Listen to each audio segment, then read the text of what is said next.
మీరు వినింటారు హనుమంతుడి పేరు వింటేనే భూతాలు ప్రేతాలు భయపడతాయి వణికిపోతాయి అని. అసలు చరిత్రలో ఏమైందని భూతాలు ప్రేతాలు ఇప్పటికీ భయపడతాయి చెప్తాను, జాగ్రత్త వినండి. రావణాసురుడి తమ్ముడు ఐరావణ్ బ్లాక్ మ్యాజిక్ తంత్రాలు చాలా బాగా నేర్చుకున్నాడు. రామాయణంలో రాముడి మరియు రావణాసురుడి యుద్ధం జరుగుతున్నప్పుడు ఐరావణ్ బ్లాక్ మ్యాజిక్ యూజ్ చేసి రాముడిని లక్ష్మణుని పాతాళ లోకంలోకి తీసుకువెళ్తుండే. అప్పుడు వెనకాల హనుమంతుడు కూడా వెళ్లారు.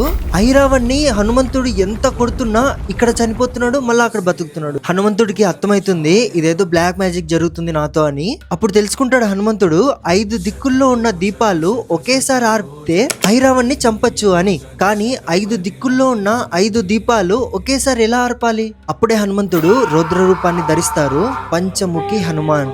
ఆ రూపంతో 5 దిక్కుల్లో ఉన్న 5 దీపాలని ఒకేసారి ఆర్పి ఐరావణ్ణి చంపుతారు. ఆ రూపాన్ని చూసి 3 లోకాలే భయపడిపోతాయి. ఇంకా ప్రేతాలు దయ్యాలు